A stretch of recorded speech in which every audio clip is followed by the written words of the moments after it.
odeeffannoo maddeen Afrikaatti wal qabatanitti yoon darbu waancaa Afrikaa qopheessummaa Morokootiin dorgomaa jiru taphoota ramaddii sadaffaarra geera kaleessa taphoota ramaddii sadaffaadhaan ramaddii Aaf ramaddii baadhaan taphatamaniin biyyoonni marsaa mo'atanii darbuutiif digaane ramaddii kanarraa beekamaniiru. Morokoon dursitee darbuu mirkaneeffatte kaleessa goolii 3-0dhaan Zaambiyaa injifattee sadarkaa tokkoffaadhaan xumurteerti. Tapha Ashraaf Hakiimiin miidhama ji'oota lamaatiin booda gara taphaatti deebi'ee inumaayyuu taphaatti deebi'uudhaan alattuuyyuu carraa goolii galchuudhaaf argatee xinnumaaf goolii osoo hin galchin kan inni hafe kaleessa tapha kanaan deebi'ee taphateera. Morokoon goolii 3-0dhaan Zaambiyaa injifattee qabxii 7 ramaddii kana olaantummaadhaan xumurteerti. Tapha Ayyuub Elkaabii ga'umsa olaanaa itti mul'ise kanaani goolii inni daqiiqaa 9:50 irratti galchee fi Biraam Diyaas goolii sadaffaa Morokoodhaaf dabalee kan Morokoo 3-0dhaan injifatte.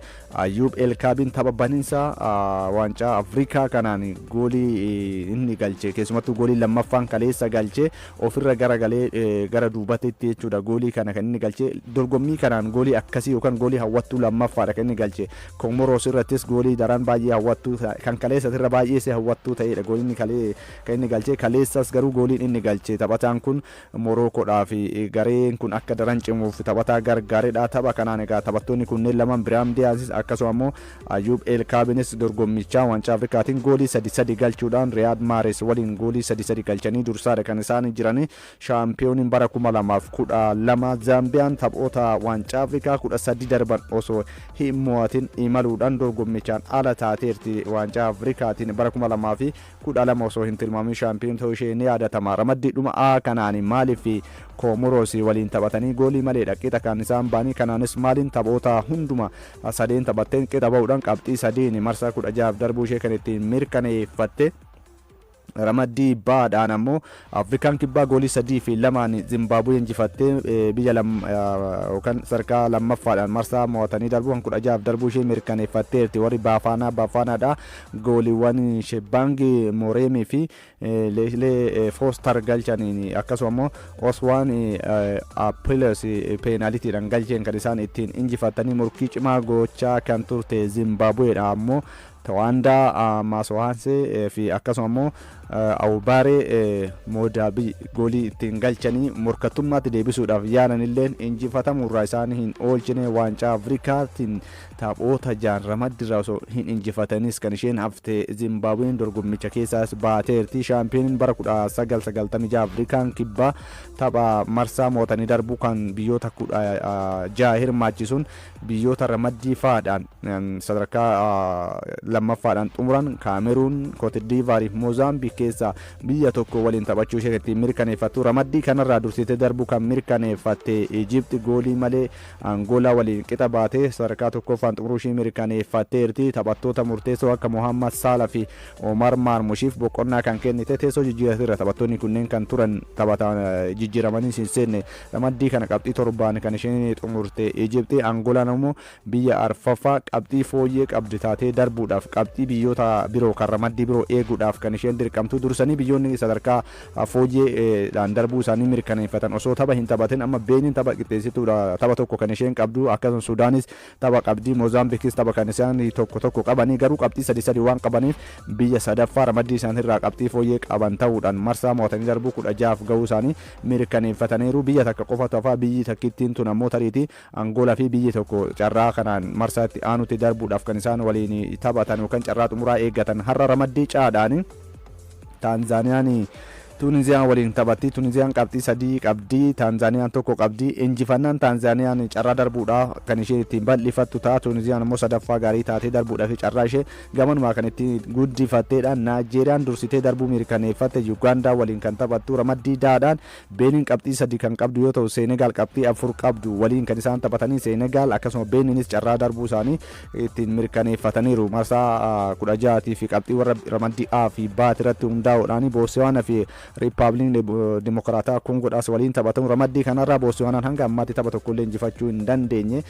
Riippaabiliin Dimokiraataa Kongoo ammoo qabxii 4 kan isheen qabdu. Seeriyaa Italiitiin kaleessa tapha tokko taphatameen torbee 17ffaadhaan Roomaan 3-0dhaan Jeenuwaa injifachuudhaan sadarkaa arfaffaatti ol siqeera. Maatiyaas Suulee, Maanukoonii fi Ivaani Fargusan gooliiwwan 3 Roomaadhaaf galchaniiru. Roomaan amma qabxii isaa 33 gaatee sadarkaa arfaffaa irratti yoo ol siqu dursaa liigichaa Inter Milaan tapha qixxeessitu tokko qaburraa qabxii 3 gadi siqeeti kan inni argamu. Pirimeer Liigii Ingilaandii torbee 19ffaadhaan har'a taphoonni ciccimoon liigichaa ni taphatamu. Tapha cimaa liigichaatiin har'a Arsenaal Aston Villa waliin morkiin godhan ni eegama. Gareen Unai Mireedhaa taatee liigichaa ta'e bara dorgommii kana Arsenaal torbeewwan lamaan dura injifachuun isaanii ni yaadatama.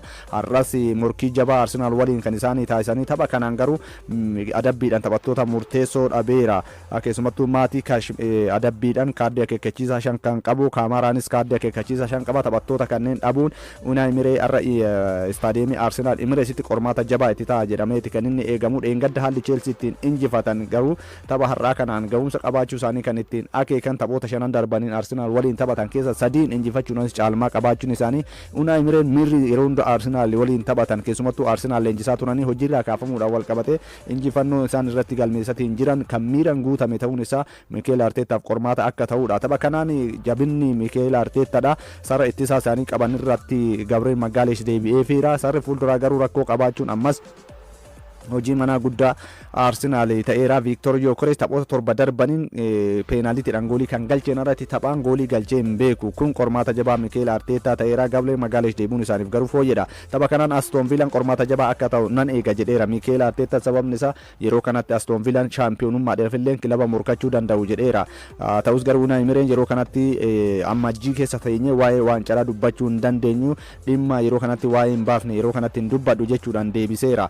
Chelsiin injifannootti deebi'uudhaaf Bournemouth waliin morkiin godhan ni eegama. Keessumattuu Enzo Maresca kan jijjiiran inni dheengadda taasisan keessumattuu haalli Cole Palmer baasanii isa qeeqseera. Yeroo sanii taphataa akkasii jijjiiruu hin qabu jechuudhaan kan isaan ittiin qeeqamanii. Sanaan duras Newcastle waliin goolii 2 qixa ba'uu isaanii ni yaadatama. Chelsiin tapha har'aa kanaanis Bournemouth fi waliin qormaata jabaadha. Tapha Bournemouth Chelsea waliin taphatu kanaan tariiti Antonin Semenyoon tapha xumuraasaa Bournemouth taphachuu danda'a jedhameera. Taphataan kun gara Manchester City kan inni imalu har'a ga'umsi inni Chelsea irratti mul'isu gamanuma kan eegamudha. Manchester United Wolves waliin kan inni taphatu. Newcastle Burnley waliin, Nottingham Forest Everton waliin, West Ham United Brighton waliin Premier League Englandin taphoota har'a taphatamaniidha. Taphni Manchester United akkasuma kan Arsenal halkan sa'aatii 5:15 kan isaa taphatamanii taphoonni hafan ammoo sa'aatii 4 walakkaarraa eegaluudhaan kan taphataman.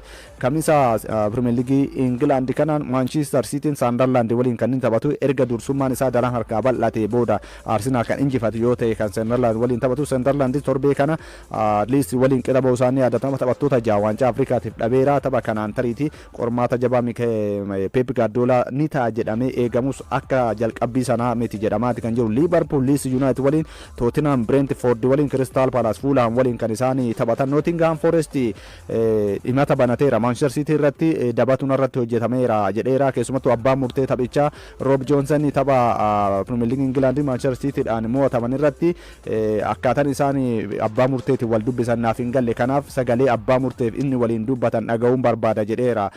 Nottingham Forest kanaafillee abbootiin murtee kubbaa miilaa hooggantoota abbootiin murtee waldaa kubbaa miilaa England kan professional game match official limit jedhamanitti himata isaanii galfateera. Wanti isaan waliin dubbatan abbaa murtee taphichaa Job Roobs fi gargaaran abbaa murtee VAR dubbii isaanii sana sagalee isaanii san maal akka jedhan dhaga'uun barbaada. Tapha sanaan yeroo Cherkin goolii galchuu Morgan Gibbs White irratti balleessan hojjetameera. Kana alatti taphataa Manchester City dha Ruben Dias kaardii akeekkachiisaa lamaan dirreedha bahuu qaba ture. Kanarratti murteessanii maal akka ta'e akkana bahu sagalee san dhaga'uun barbaada jechuudha. Nottingham Forest kan dubbate. Kanaan dura Nottingham Forest dabalatee kilaboota birootiif sagalee isaan dhaga'uu barbaadan dhuunfadhaan akka dhaga'an taasiseera waldaan abbootiin murtee kan England kun jechuudha. Ispoortitaan buunyaadha. Anthony Joshua irratti balaa konkolaataati kan qaqqabe. Balaa konkolaataa Naajeeriyaatti mudate kana namoonni 2 lubbuun isaanii yoo darbu ispoortitaan buunyaadha. Lammiin British Anthony Joshua miidhama jabaa irra ga'u poolisiin Naajeeriyaadha kan inni beeksise. Magaalaa diinagdee dhiyaa guddoo kan jedhamtu kan Naayijeeriyaa Leegos irraa gara kaabaatti kan argamtu bulchiinsa Ogon jedhamutti balaan kun kan inni mudate ji'a muddee kana iddoo turistoonni baay'inaan itti deddeebi'anii fi balaan yookaan konkolaattonni baay'inaan keessa nannaan keessa magaalli kun ishee tokkodha. Maatii dhalootni isaanii Naayijeeriyaa irraa kan dhalate Antoonii Joo Shawaan yeroo bashannana dabarsuudhaaf garas kan imale akka ta'edha kan himamaatiin jiru. Keessumattuu iddoon kun iddoo baay'ee namoonni turistiidhaan daawwatanii konkolaataa Antoonii Joo Shawaa keessa namoonni lama lubbuun isaanii darbuu yoo gabaafamu lammiilee alaa ta'uu isaaniiti poolisiin Naayijeeriyaa kan beeksise. Balaan kun qaqqabuudhaan sa'aatii muraasa dura jechuudha isaa waliin teenisa minjaalaa taphachaa kan ture leenjisaan isaa yeroo dheeraadhaa Siinaa Gaamii fi hiriyaa isaa Laazi irratti lubbuun yookaan lubbuu dhabuu isaaniiti kan himamaatiin jiru. Shaampiyooniin addunyaa shaampiyooniin ulfaatina olaanaadha duraanii Antoonii Joo Shawaan ammoo torbanoota darbe Jaak Pool yoo injifatu maqaan isaa Taayisaan Furii waliin illee ka'aadha kan ture. Balaa kanarraa garuu dandamateera jedhameera. Tarii lubbuurraa ooleera. Hiriyoonni isaatii fi leenjisaan isaa garuu lubbuun isaanii darbaniiru. ODB Pirimeer Liigii Itoophiyaati yoon eegalu taphoota Finfinnee fi Istaadiyeemii Yuunivarsiitii Saayinsii fi Teeknooloojii Adaamaatti taphatamaa jiran kaleessa taphoonni lama Finfinnee lama ammoo Istaadiyeemii Yuunivarsiitii Saayinsii fi Teeknooloojii Adaamaatti taphatamaniiru. Taphoota kaleessatiin Faasil goolii 1-0dhaan Itiyoo Elektiriik injifachuudhaan sadarkaa tokkoffaatti ol siqeera. Morkii waancas cimsateera. Gareen Yohaannis Saaleetiin durfamu sadarkaa tokkoffaa Buna Sidaamaatirraa kan ittiin fudhate tapha kaleessaa kan daqiiqaa 62ffaa irratti Anwaar Muraadi goolii galcheen injifate. Faasil bara dorgommii kana sarara ittisaa jabaa kan qabu Faasil taphoota 12 taphateen goolii 10 galchee 3 qofatu itti gale.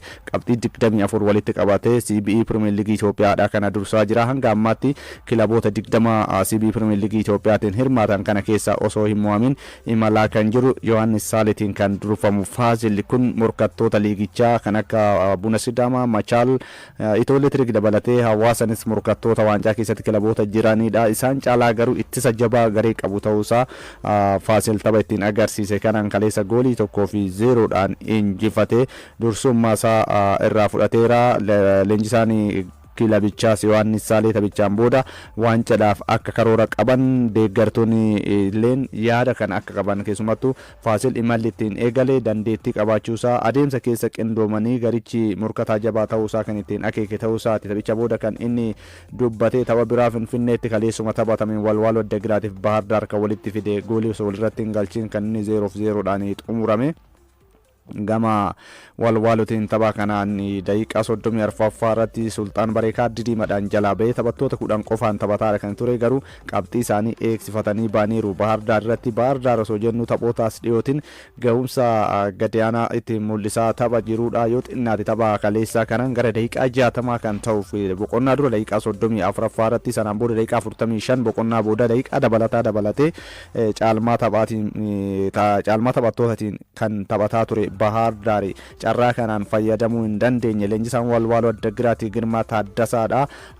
Taphichaan boodallee yaada kenneen taphataa tokko kaardii diimaadhaan nu jala bahee karoora keenya taphicha injifachuudhaaf qabannee walaa jijjiireera jechuudhaan dubbateera. Haalli ittiin garichamu deebisanii akka isaan ittisan taphattootaan 10 taphatan carraa argatanii ammoo gara duubatti deebi'uudhaan yoo carraa argatan gara duraatti deemanii ariitiidhaan goolii galchuudhaaf yaaliin isaan taasisan fooyyeedha kan inni ture. Maayyuu taphattoonni kaardii diimaadhaan kan jalaa bahee Bahar Daar kan fakkaatu tapha kanaanii kan Bahar Daar daggara gisaa immoo haalli Walwaaloon erga taphataan tokko jalaa bahee ittisaatiin ture nutti cimeera jechuudhaan dubbateera. Taphattoonni hedduun kan Bahar Daar dargaggoota jedhaniiru. Dargaggoonni kunneen yeroo barbaadu adeemsa keessa gariisa gara injifannootti ni deebifna yaada jedhudha. Bahar Daar taphoota arfan darbaniin walitti aansee mo'achuu hin dandeenye. Tokko mo'amee 3 qixa bahee qabxii 15 walitti qabateera. Sadarkaa 10ffaarra kan inni jiru. Garichi bara darbes baroottan darban walitti aansee kilaboota morkii jabaa taasisan keessaa garuu waancaadhaaf gahuu hin dandeenye. Walwaaloonis taphoota 3 darbaniin osoo hin injifatin kan inni ittiin malee qabxii 9 walitti qabatee sadarkaa 19ffaa irratti kan inni argamu. Gara gadiitti kilaboota bu'uudhaaf wixxifatan keessatti kan inni argamu. Taphoota Istaadiyeemii Yuunivarsiitii Saayinsii fi Teeknooloojii Adaamaatti taphatamaniin kaleessa taphoota 2 kan taphatamaniin taphoota kanneen keessaa lamaanuu qixa kan xumurame kan istaadiyeemii yuunivarsiitii saayinsii fi teekinooloojii Adaamaatti taphataman Walaayittaa Diichaa fi Arbaa Minci goolii malee qixa yoo ba'an bunni keessumaa Qiddus Goorgisii fi Maqalee Sabaa Andartaan ammoo goolii tokko qixa kan isaan ittiin ba'anii tapha Qiddus Goorgisii fi Maqalee Sabaa Andartaatiin Qiddus Goorgis caalmaa taphaa boqonnaa dura fudhatee taphataa tureen goolii Abeel Yaaluudhaa galcheen kan inni dursaa ture daqiiqaa 40ffaa irratti boqonnaa booda garuu Maqalee Sabaa Andartaan haalaan qindaa'ee erga deebi'ee daqiiqaa 80ffaa irratti Tamasgeen Tasfaayee goolii ittiin galcheen kilaboonni kunneen lamaan goolii tokko qixa kan ittiin ba'anii Qiddus Goorgis kaleessa osoo injifatee qabxii isaa 20 hangaatee sadarkaa 4ffaa irratti ol siqaa ture amma garuu qabxii 18 sadarkaa 6ffaa irratti taa'uudhaaf dirqameera tariitii isa booda kilaboonni jiran har'a kan injifatan yoo ta'e sadarkaan kun daran harkaa kan gadi siqu ta'a. Tapha biraatiin kan istaadiyeemii yuunivarsiitii saayinsii fi teekinooloojii Adaamaatti kaleessa taphatameen Walaayittaa Diichaaf Arbaa Minci goolii osoo walirratti hin galchin kan isaan qixa ba'anii Arbaa Minci taphoota 12 taphateen hundumaa hanga ammaatti osoo hin injifatin imaluudhaan riikardii gadi aanaa ittiin galmeesseera. Kilabichi bara dorgommii kana leenjisaa isaatis geggeesseera.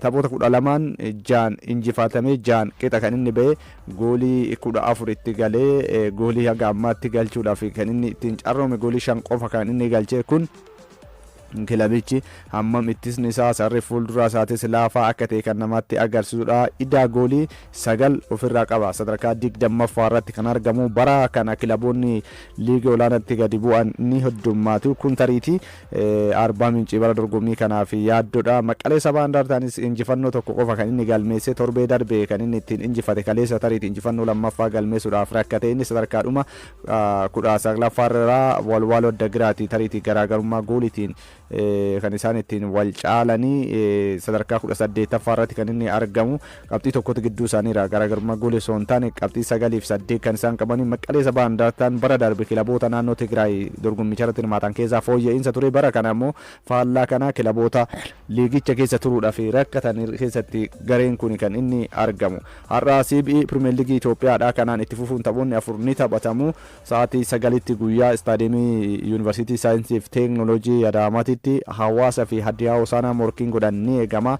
Hawaasaan morkataa jabaa liigichaa keessaa isa tokkodha. Qabxii 20 walitti qabatee sadarkaa 4ffaa irratti kan inni argamu. Tapha har'aa kanaan injifatee yeroodhaaf gara sadarkaa 2ffaatitti illee ol siquudhaaf carraadha kan inni qabu hanga bunni Sidaamaa taphatutti jechuudha. Hadiyaa Hosaanaanis gara injifannootti deebi'aadha kan inni jiru morkii kanaan kilabootni naannoo tokkotti yookaan immoo ollaatti argaman Hawaasa fi Hadiyaa Hosaanaa morkiin taasisan kan eegamudha. Sa'aatii 12 eegaluudhaan istaadiyeemii yuunivarsiitii saayinsii fi teekinooloojii Adaamaatti morkiin Shaggarii fi Buna Sidaamaa walitti fide ni eegama. Tapha kanaan Shaggar injifannootti deebi'uudhaaf kan inni taphoota 3 darban walitti aansee injifatamuudhaan leenjisaa kilabichaa Ashannaa fi Baqqalaa yaaddoo keessa kan isaan jiranii inumaayyuu tarii tapha kanaan Shaggar Buna Sidaamaatiin kan injifatamu yoo ta'e leenjisaan kilabichaa dhiibban itti hirmaachuu danda'a. Carraan hojiirra kaafamullee bal'aadha jechuudhaan kan himamaatiin jiru. Sababni isaa Shaggar yeroo kanatti qabxiin inni qabuu fi jalqabbiin liigicha ittiin eegale waliif faalladha. Jalqabbii irratti garee ittisa jabaa qabudha. Amma garuu sadarkaa 15ffaa irratti argama. Qabxii 12 qofa walitti qabateera Shaggarii. Taphoota 3 darbaniin ammoo walitti aansee mo'amee Adaamaatti taphoota 2 walitti aansee injifatamuu isaa ni yaadatama. Tapha kanaan bunni Sidaamaa morkataa jabaa liigichaa ta'uudhaan sadarkaa 1ffaan ammoo irraa kaleessa Faasiliin fudhatamu wal qabatee gara dursummaa isaatti deebi'uudhaaf morkii taasisa waan ta'eef morkiin kilaboota kanneen sa'aatii 12tti walitti fiduu kan eegamudha. CBE Pirimeer Liigii Itoophiyaadha kanaan sa'aatii 7 eegaluudhaan istaadiyeemii Finfinneetitti Nageellee Arsii fi Dirree Dhawaan morkii waliin taasisan ni eegama. Keessumattuu Nageellee Arsiin injifannoo Finfinneetti argachuuf itti ulfaataa ture. Taphoota marsaa jalqabaatiin Finfinneetti erga marsaa lammaffaa deebi'ee rakkataa ture garuu marsaa lammaffaadhaan Finfinneetti injifannoo jalqabaa galmeessuu isaa ni yaadatama. Walitti aansee yookaan injifannoo lammaffaa Finfinneetti galmeessuudhaaf morkii har'aa kanaan Dirree Dhawaa waliin kan isaan taphatanii sa'aatii kudhanii eegaluudhaan Siyyum Kabbadaatiin kan durfamu kilabni bulchiinsa magaalaa Adaamaadha. Midiraganna Shiree waliin kan taphatus tapha CB Premier League Itoophiyaa kanaan eegamudha. Torbee 11ffaadhaan goolii 3-1 Machaaliin injifatame tapha goolii hedduu bara dorgommii kana irratti galeedha. Adaamaan tapha sanaan dura garuu kilabicha irratti walumaa gala goolii 3 qofatu gale taphoota 10 tapha tokko qofaan goolii 3 itti galuu walii gala. Adaama irratti amma gooliin 6 galeera bara dorgommii kana. Kun tariiti ittisni Siyyum Kabbadaa bara dorgommii kana jalqaba irratti ijaaran amma tokko immoo gara dheenyatitti qindoomina dhabaa jiraachuusaa kan ittiin akeekedha. Tapha kanaanillee gooliin itti galuu ofirraa ittisuu fi injifannootti deebuudhaaf kan isaan waliin taphatan waan ta'eef taphni kan Adaamaa fi Midiragannatis kilaboota naannoo Tigraay keessa fooyya'insa irratti argama. Sadarkaa isaallee fooyyeffatee sadarkaa 11ffaa irratti argama. Qabxii 14 kan inni qabu osoo injifate ta'e garaagarummaa Adaamaa waliin qabu qabxii isaaniitiin wal qixxaachuudha kan isaan danda'an. Qabxii 17 gaachuudha waan danda'uuf morkiin kun gamanumaa kan eegamudha. CB Premier League Itoophiyaadha kana hanga ammaatti taphoota 12 kan taphate Faasil qabxii 24, Bunni Sidaamaa qabxii 22 tapha har'aa taphatu osoo ittiin dabalin jechuudha. Machaalis tapha qixxeessituu tokko kan qabu qabxii 20, Hawaasanis taphni tokko osoo isaafuu qabxii 20, Itoo Elektiriik kaleessa taphatee qabxii 20 kan inni qabu. Qiddus Goorgisis kaleessa taphateera qabxii 18 sadarkaa tokkoffaati hanga sadarkaa 6ffaatti qabataniiru. Adaamaan qabxii 17 sadarkaa 7ffaa irratti kan inni argamu.